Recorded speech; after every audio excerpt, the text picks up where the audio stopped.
So thanks. I'm Nan Carmack. I'm the Director of Library Development and Networking here at the Library of Virginia.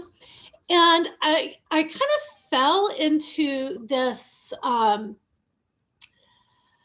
this topic because I got a phone call one day from a woman I had never met, never heard of, nobody I knew.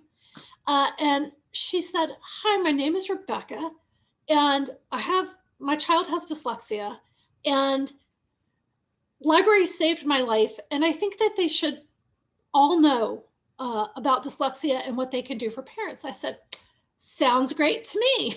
So we continued to talk. And so that was back in 2018, or maybe January 2019, something like that. And so this project has really grown and developed from there. So today I want to share with you what we learned and what's coming up. You'll also get a quick overview of dyslexia, learn about the Dyslexia Friendly Librarian Challenge, learn about becoming a dyslexia friendly library, and then more resources for your continued learning. So that's what we're about today. So in the beginning, when Rebecca called, she talked about the value of libraries in the life of people with dyslexia, and talked about how when her child first got this diagnosis, that the first thing she did was to run to the library and check out a bunch of books on dyslexia. Yay, that's exactly what we want people to do, right? And in doing so, she was having conversations with the librarians about dyslexia and how it was a pretty sure her child didn't like to come to the library. And that made sense because here's this big institution full of books that her child really struggled to read. And the librarian that she encountered was really supportive and did some research for her on, children's age-appropriate children's books that had protagonists that were dyslexia, etc. And she shared her dream of public libraries being an access point. It looks like that word got cut off on my screen. Sorry about that. Of being an access point for people with dyslexia, as well as their parents and people who care about them, for starting to emerge from that fear of the written word. So according to Yale University, 1 in 5 people in America have characteristics of dyslexia. More dyslexia legislation has passed in the last 4 years than in the previous 70 years. And these requirements aren't impacting public education fast enough to meet the literacy crisis in America. In Virginia, for example, 70% of students in public schools receiving special ed for language-based learning disabilities display characteristics of dyslexia. Of the special ed students, 1/3 drop out of school. Of students who drop out, 1/3 will be incarcerated within 3 to 5 years of leaving school. For these reasons, dyslexia is a hot topic in educational organizations and is actively being researched by experts. But sustainable dyslexia training and awareness programs have been few and far between. And so we saw this as an opportunity to create a sustainable training and awareness opportunity for libraries. So the Dyslexia Friendly Library project combines the science of reading, library mission, and firsthand experience of dyslexia to support both educators and families. Rebecca Warner, my partner in crime, who couldn't be with us today, we usually do this presentation together, is the mother of a child with dyslexia and a founding member of the parent-led grassroots movement called Decoding Dyslexia Virginia. So with her support and our conversation, we consulted a group of librarians in Virginia that were either personally interested in special library services or were already involved with our Talking Libraries or held an assistive resources librarian sort of title.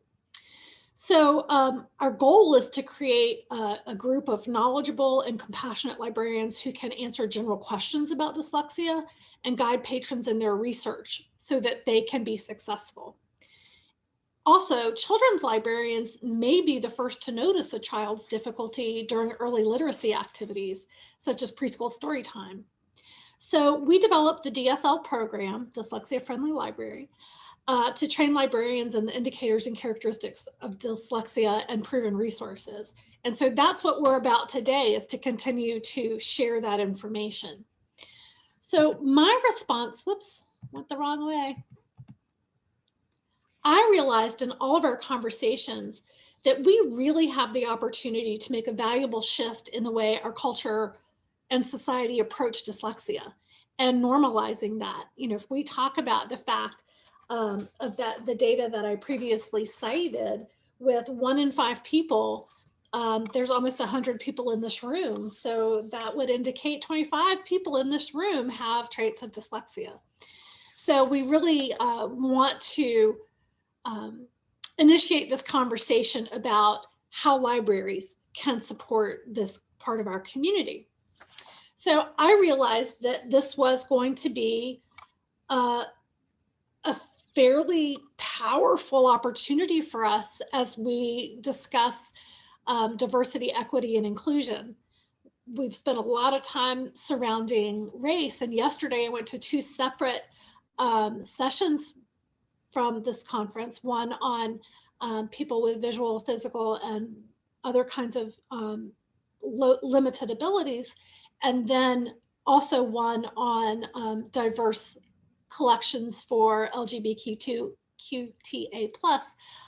readers. And this is just right along that theme of diversity and inclusion, and realizing the gifts that all kinds of people have to bring to us. And that librarians could easily be enrolled in this, and that certainly this was sustainable. The Library of Virginia can bring to bear its resources to make these educational opportunities always available. And Decoding Dyslexia has the grassroots and community part covered. So we really kind of realized, boy, this was not only powerful, but it was also possible. Sometimes those powerful opportunities don't meet possibility. So that's where we started with this whole Dyslexia Friendly Library project.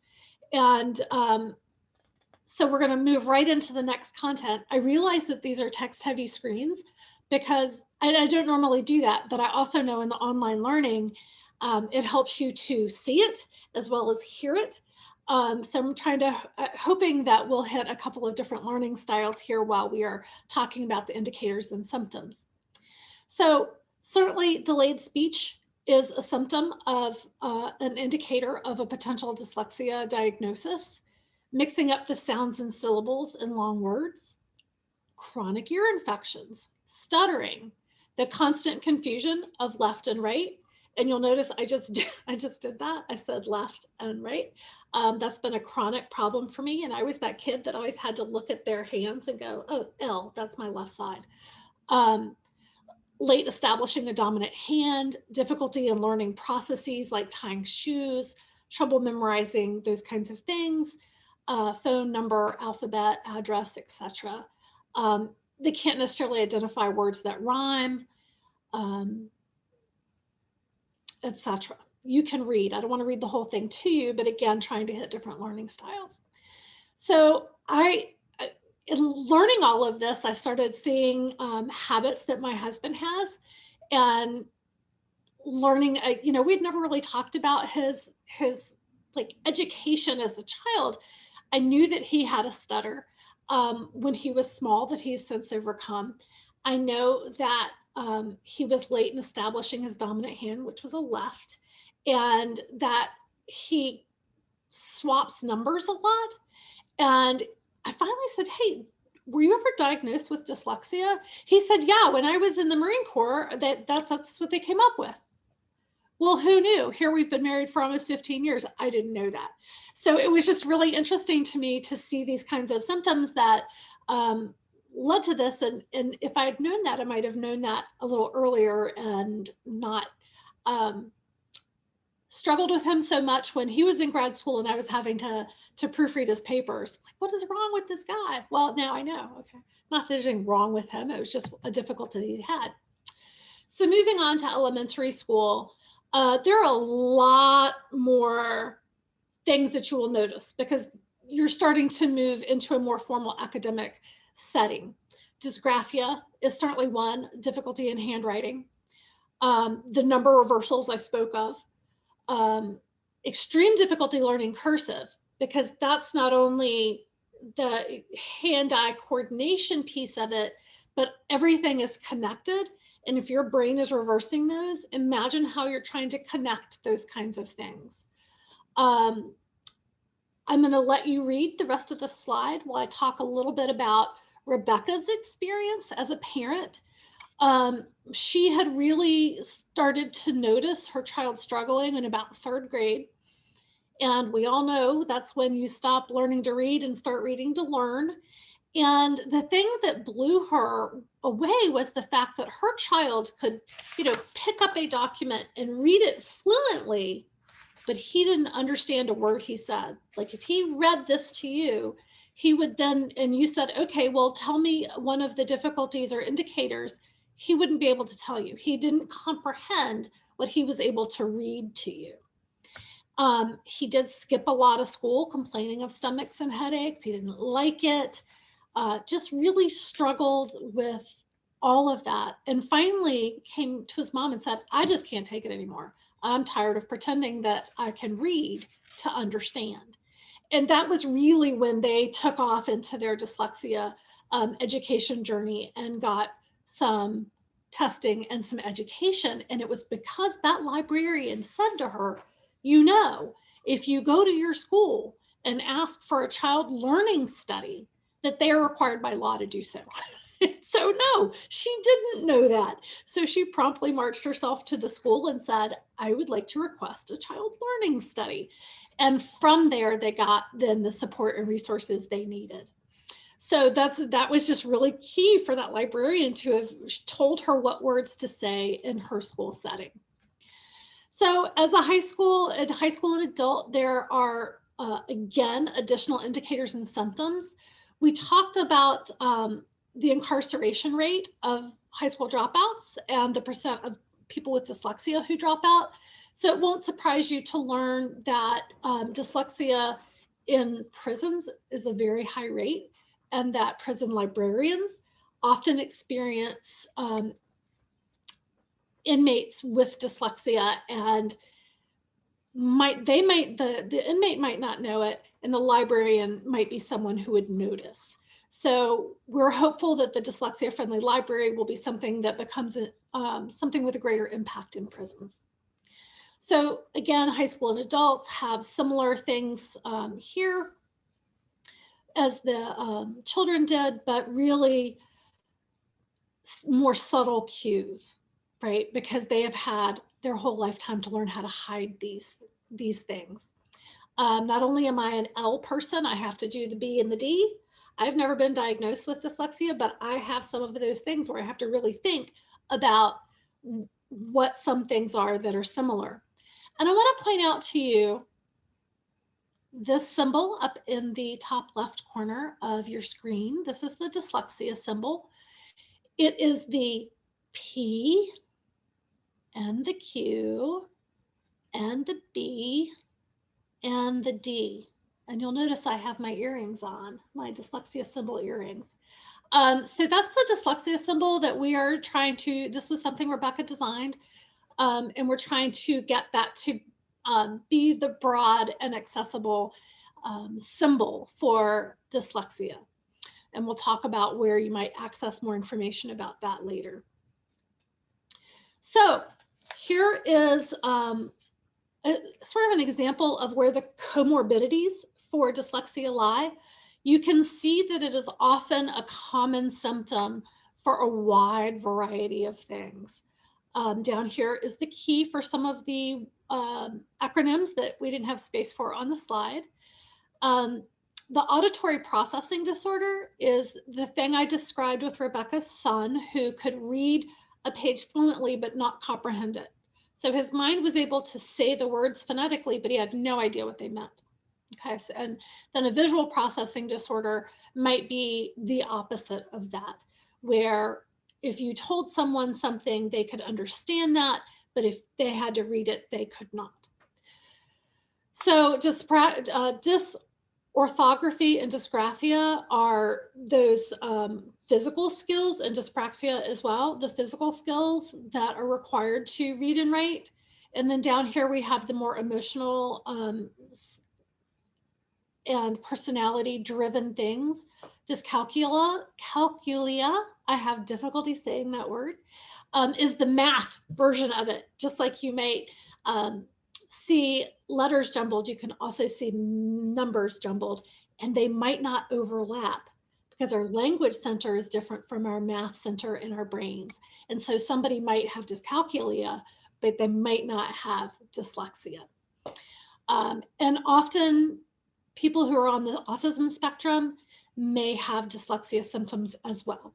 So you can see that overall, dyslexia can be part of other kinds of diagnoses and have comorbidities that might indicate that dyslexia could be part of this mix.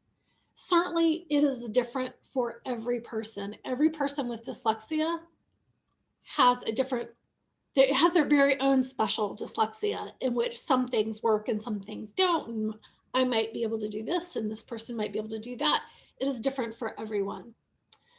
So the subtle differences there are really where careful attention by a diagnostic professional comes in. I'm just providing this for you for background information. We're librarians, we're not educational clinicians that diagnose these kinds of things. In Virginia, every child is screened for reading success by a test called PALS. I failed to note what it stands for, so forgive me for not being able to define that, by the Virginia Department of Ed. It's an official reading screener that is used in virtually every school except for Fairfax. PALS is limited to only assessing phonological awareness, and so this is ineffective in accurately identifying students at risk for all kinds of different reading disabilities. So yes, we screen with PALS, but PALS is a limited tool.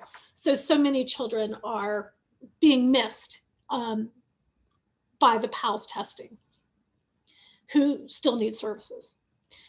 So that's just sort of a background on just down and dirty brief on what dyslexia is, how you might notice it, and some of the comorbidities. So we're going to move on to the Dyslexia Friendly Librarian Challenge, because this is really where more of those things are explained, and there's more education for you that we don't have time for today. So I am going to go to that website. I am praying that this is going to work because it didn't earlier. Let's see what happens. Okay, that's not going to work. I think I'm going to have to share a different screen. Okay. So here we are looking at the Virginia Public Libraries, vpl.virginia.gov, which for those of you in Virginia, you know as the Info Center. And if you search our website just by going to putting dyslexia in the search bar, you will arrive at one of these pages. So the Dyslexia Friendly Library Challenge really requires only a few hours of your time while providing the same, if not more, training than Virginia public school teachers are required to have for a teaching certificate. So it really doesn't take much time, but the challenge also addresses the social and emotional aspects of this, which is not necessarily part of the VDOE challenge, which is frustrating to me and certainly to Rebecca and her peer families in the Decoding Dyslexia community. So the challenge introduces librarians to local dyslexia advocates and families, bibliographic and professional development resources. And if you take the challenge and you're in Virginia, you'll receive a completion certificate and a dyslexia pen symbol, a pen that looks like, well, it's not silver, but a pen that has the dyslexia symbol on there. So let's take a look at the challenge. So this little meme or this little GIF shows you what it might look like for somebody with dyslexia. So this is just one example of a kind of dyslexia where the letters move around and jump. Not all people with dyslexia experience this, but this is a common type. And so here are some ways to serve the 1 in 5 Virginians who have dyslexia. You can take the challenge. You can familiarize yourself with resources for your library, including a bibliography here at the resource guide. On the bibliography, you'll not only find nonfiction and reference books that you might include for parents or adults with dyslexia who want to learn more, but also fiction series for students that have a protagonist who is dyslexic, or an author who is dyslexic and addresses that in their work. So James Hamner Public Library in Amelia did a couple of podcasts with Rebecca to talk about her experience as a parent of a child with dyslexia, and then also a follow-up podcast on how you might be able to support learners. And then here's a webinar on how to host a Decoding Dyslexia support group. It is Decoding Dyslexia meets just like an AA or an NA meeting might meet, where it is everybody just sharing their own stories and supporting each other with resources. So it's not like a program you have to host. You can simply provide the space and help with the marketing.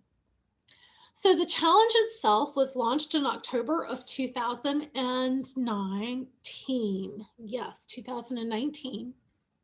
Yes, that's right. Time has warped so in COVID times, hasn't it?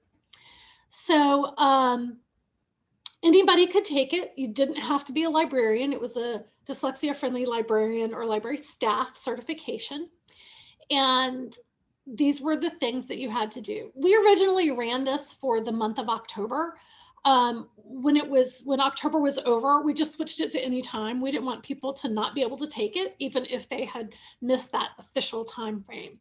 So the things that you would do would be to take the Department of Education module about dyslexia. It does take about 45 minutes, but it is self-paced. So you can turn it on and turn it off as you need to.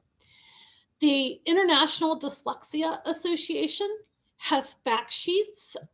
There are many of them. So we're just saying, hey, pick 5 and familiarize yourself with them, because not only will you get those facts, but you'll learn about the IDA website and where you can find it.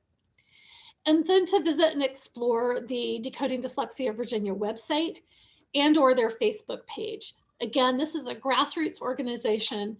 They don't have any employees. They are truly a community support group. And so they operate just like you might think a group of volunteers and a group of supportive people might interact. CBS News did a really good section on dyslexia, and that video is linked there. And then the thing that I really liked the most, and they took about 30 minutes each, was to participate in a simulation so that you could see and understand what dyslexia might look like and feel like to a person who has to deal with this on an everyday basis. So Misunderstood Minds is one of the simulations. And the important thing about that one is it includes the numeracy piece. We talked about dyscalculia, and that's addressed in Misunderstood Minds. Web accessibility in Mind does not include numeracy. So either one, but just knowing that difference between the two. And when Virginia librarians or library staff are finished, they would click this link and it asked questions like, well, which IDA things did you look at? What did you learn? How do you think this will impact your services to public libraries? And when they completed that, we would print their certificate and send them their button. So that's what the challenge looked like. And it was really, it's a really neat thing. We had 182 public librarians in 74 of our 94 Virginia public libraries complete the challenge. So we were gonna translate that, moving that into the next phase of starting the dyslexia-friendly library project when the pandemic hit. So we just shut that down and decided to not try to do that in the midst of all of the other chaos. But some of the comments that librarians made after participating in this challenge were really powerful to me. One said, I have a daughter who is dyslexic. Until this moment, no amount of explanation would have helped me understand.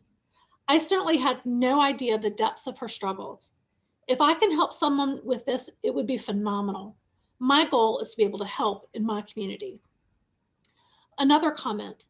The simulation was particularly helpful to me to understand what kids with dyslexia see when they look at a page of words.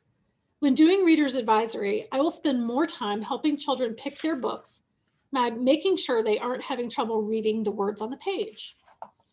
And then finally, I feel more capable of noticing the signs of a person struggling with dyslexia, and therefore will be more prepared to help them to read and comprehend. I also think the modules were very helpful in recognizing how frustrating reading with dyslexia actually is, which will make me more compassionate to a person with dyslexia struggles. So I loved those comments. That was exactly the intention of the challenge, was to bring those ideas to bear. Personally, I had a number of librarians email me to say, thank you, I have dyslexia, and it is a real struggle living in library land with that. And so happy to have this being highlighted. So that was really, a good feeling as well. So I'm going to pause right there before I figure out if I have to change my screen again. For those of you from other state libraries, before I leave this page, I want to point out that at the request of a couple of different state libraries, we created a resource guide on how we conducted this project and how you might replicate it. I consider this open information. It's not copyrighted. We are really invested in you ripping off and duplicating this project at your state level. So this state resource guide is here for you to access at any time. And again, I put it'll all be in that link that I shared at the very top of the presentation, that you can find that there. This presentation will also be linked on this page. The PDF copy of the PowerPoint and the notes will be linked here. I uploaded it just before we began today, so the servers haven't caught up with that, but it will be there the next time you hit that link. So, so again, that's where you'll find the notes for this presentation. Okay, I'm going to share a different, go back to my slides.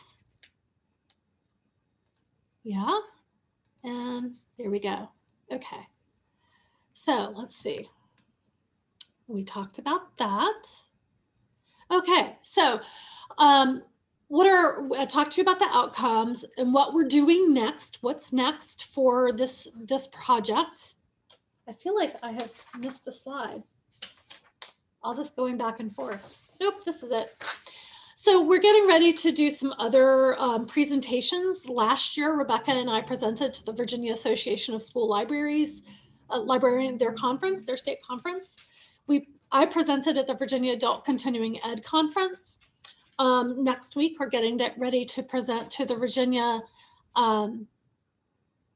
branch of the International Dyslexia Association as well. So we're trying to really hit all of those angles to grow this project outward and to help grow the idea that libraries can be a partner in dyslexia education and access, instead of that scary place with all those words that are really hard for people with dyslexia.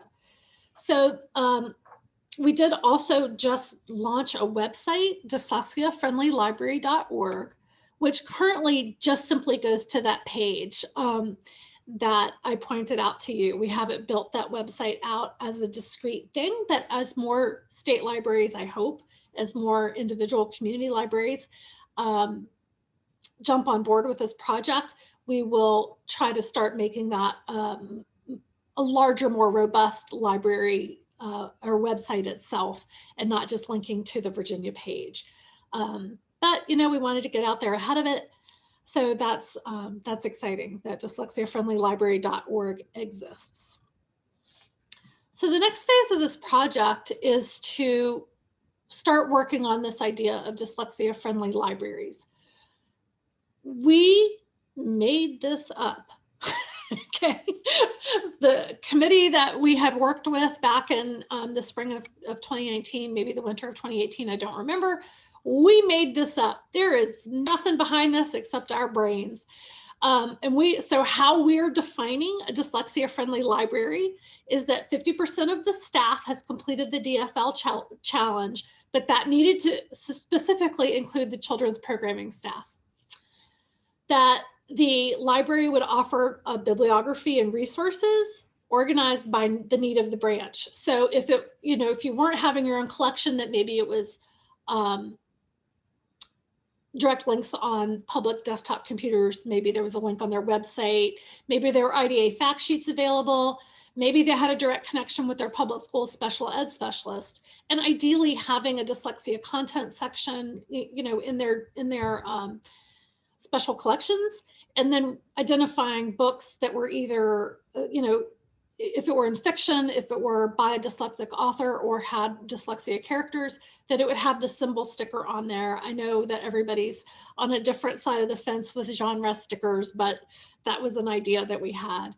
So those are some of the kinds of things, and that the library would make itself available to host a Decoding Dyslexia group if there were one in that community, or maybe even help to grow one if you were familiar with some of the families who are struggling with this project.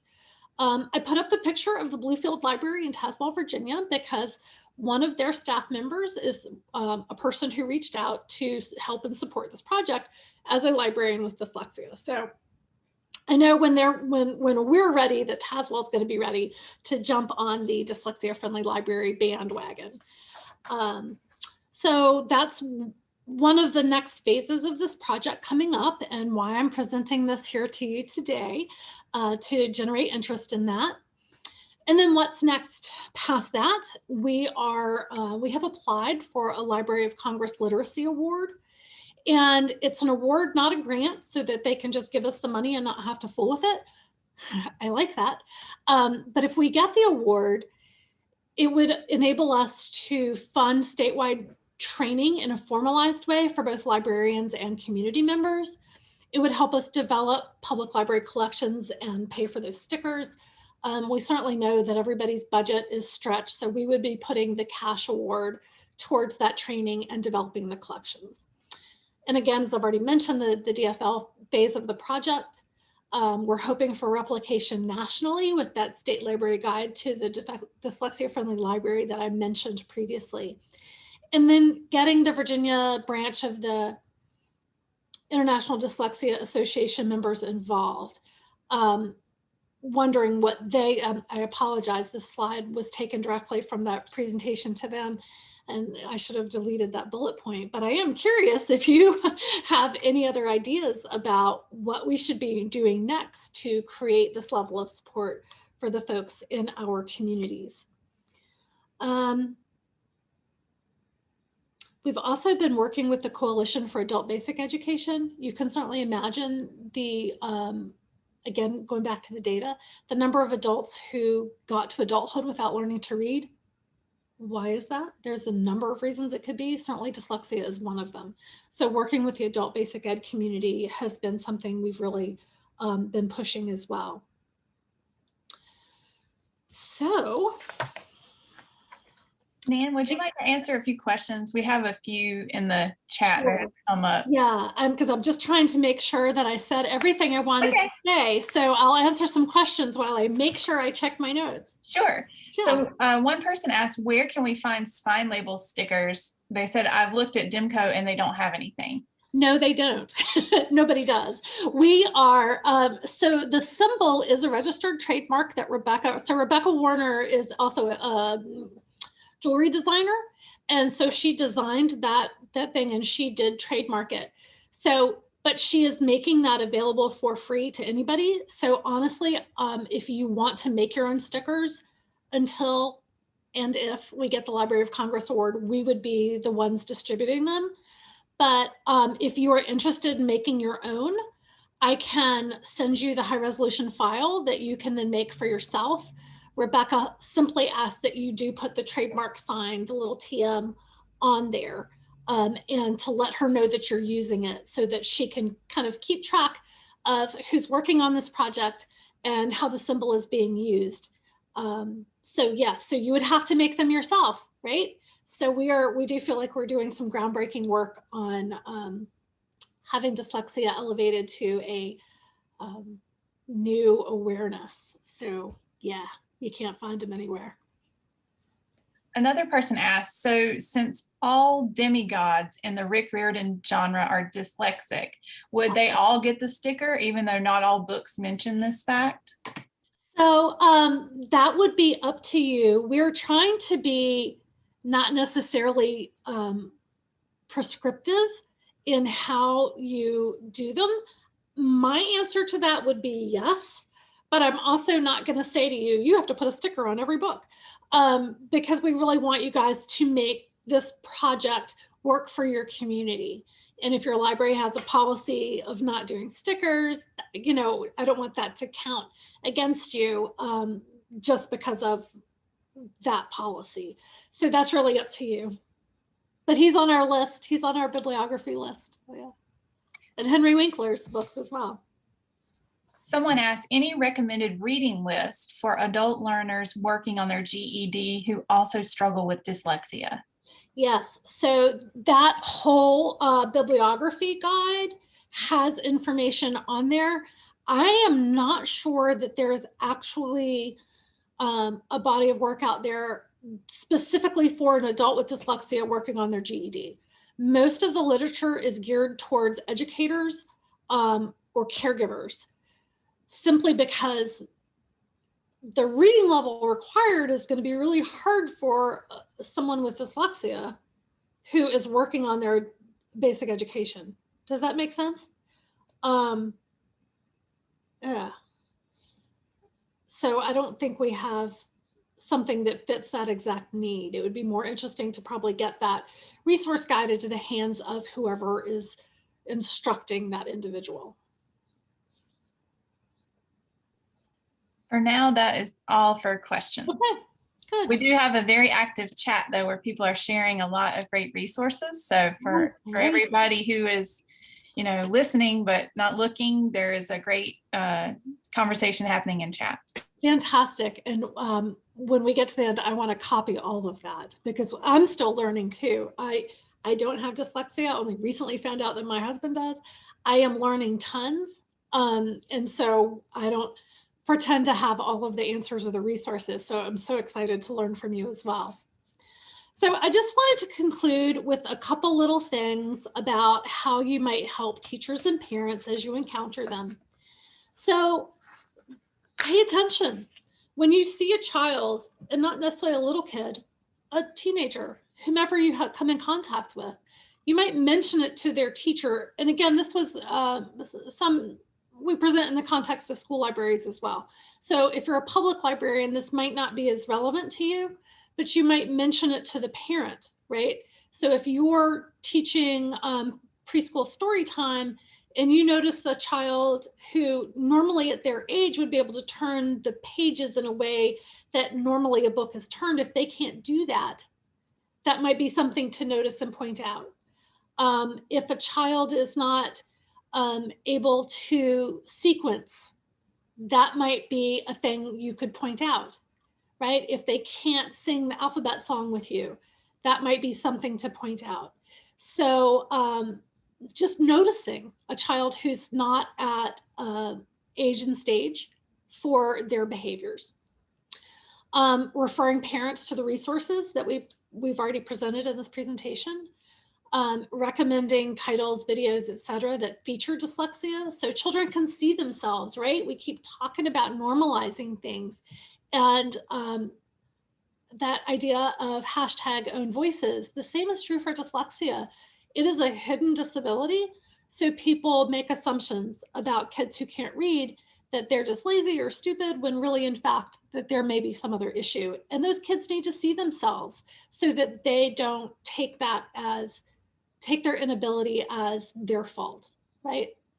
Certainly learn more for yourself, take professional development in the topic, take the challenge. And then certainly sharing your knowledge through in-services, articles, conference presentations. which is exactly what I'm doing right now, right? When I learn something, I want to share it, and I hope that you will do so too. Perhaps taking the lead in your library system, perhaps taking the opportunity to do some research and make a conference presentation. These are all things that you can do to elevate the profession in this field. So I highly encourage you to do that. And then there's a couple of other professional development opportunities. They are on the resource guide, but ones I just really wanted to highlight. Reading Rockets has free modules that teachers use. So you would be able to get the same knowledge and information that teachers have and be able to speak the same language, right? Sometimes we have professional vocabularies that don't match. So if we're taking the same information that teachers are, we can share that vocabulary. The Virginia Department of Ed Literacy and Reading Summit. It'll be interesting to see what happens. Obviously, it was canceled last year. Hopefully, they'll redo it this year.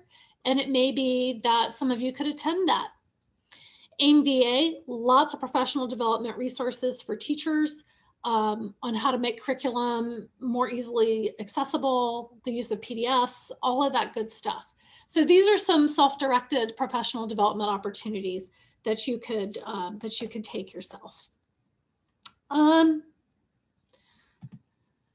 Okay, and that was really it for the things that I wanted to present, and I think that leaves us about 5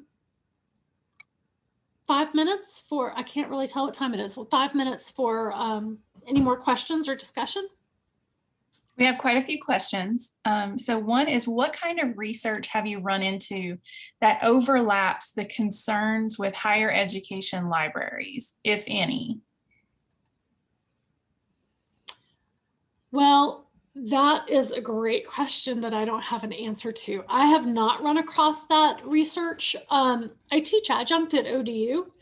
And so that is a really great suggestion of information to find out. And I'm looking for something to write with so I can make a note. I don't know.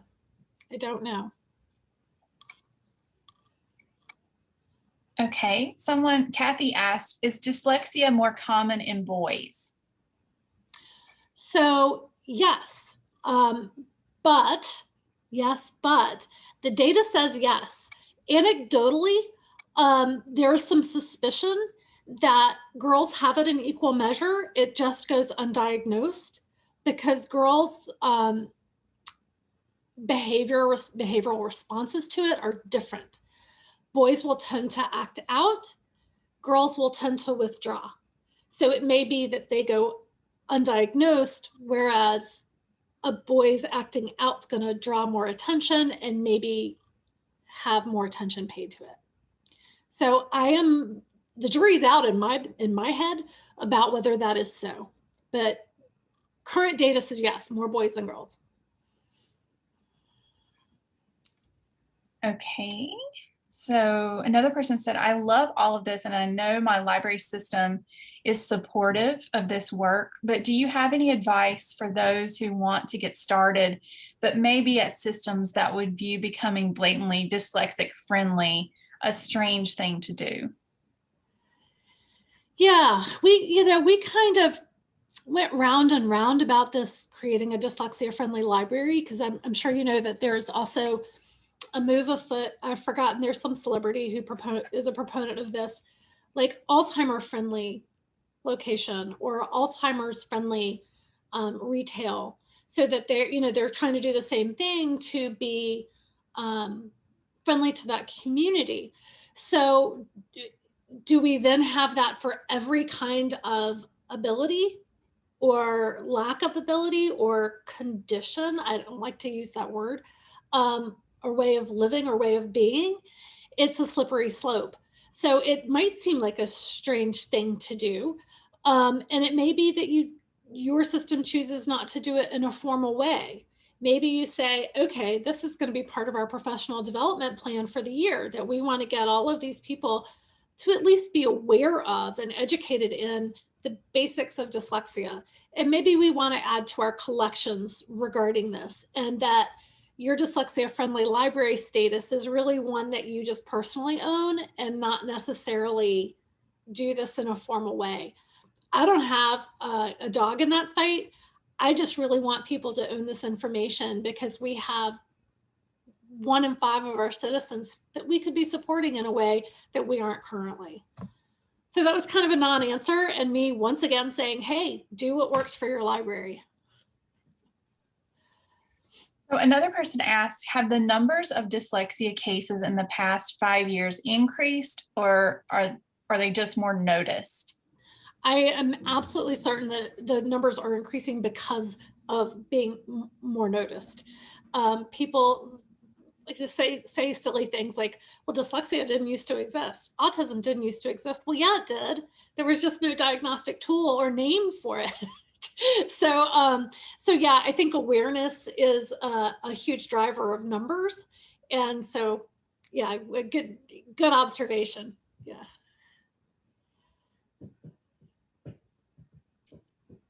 Feel free, if you have any other questions, go ahead and type them in the chat. Again, the chat area is hot right now, but it's got a lot of great comments.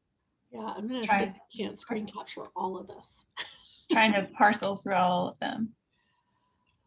Oh, somebody commented about Hank the Zipper series being done in dyslexic font.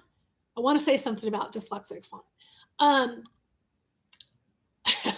And I just see Jackie saying she'll die on the graphic novel hill. Yes, it's fine. It's good. It's a way to put books in their hands. But the dyslexic font only works for some people with dyslexia.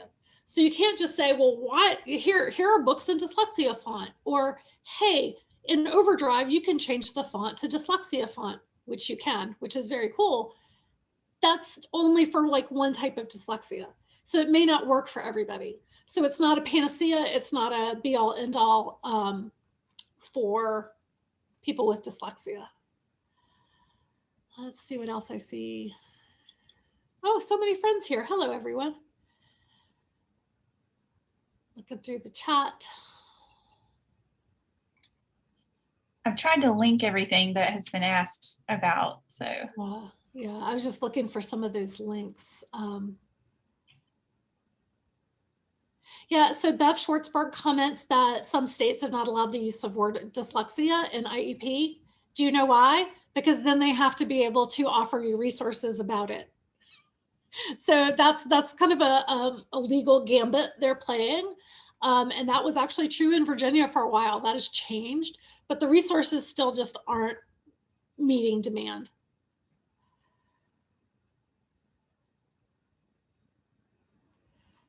Jackie, that's so nice of you to share your story. Kristen, for all of you who struggle, it means so much when they can have a role model in a reading profession that says, you know, hey, I have it too, and yet look what I do for a living. You can do this. It's okay.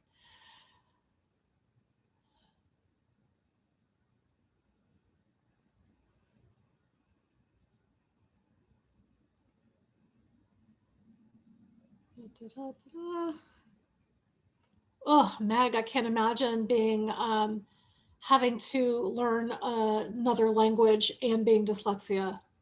That just seems overwhelming to me.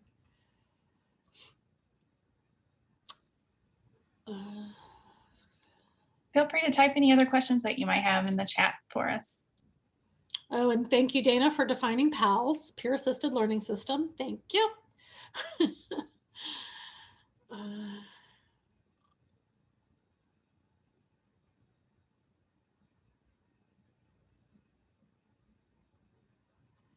Yes, Heather, law does not mean implementation.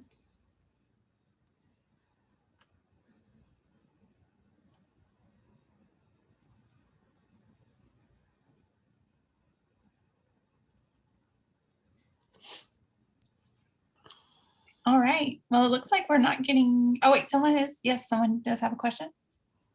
Is it common for those with dyslexia to like symmetry? No, I think that I mean, I'm sure that everyone has their own preference. but I don't think that's necessarily a symptom or expectation.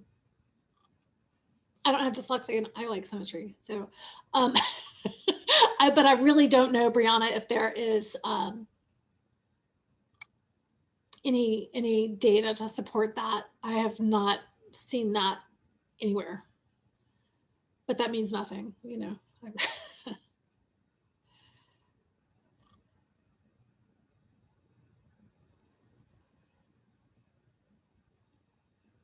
I can save the chat for everybody, the chat file, and include it with the recording. That would be great. Yeah. Well, I thank you so much all for your interest, and please do feel free to call me, contact me, email me, whatever, just to even brainstorm for your library or yourself or whatever it is that you think you might have in mind. I am so open to talking about this. Like I said, we're kind of making this up as we go along. So your suggestions and your thoughts are so welcome because it will help inform what we do as while you shape your own path towards meeting the needs of our users with dyslexia. So thank you. Thank you.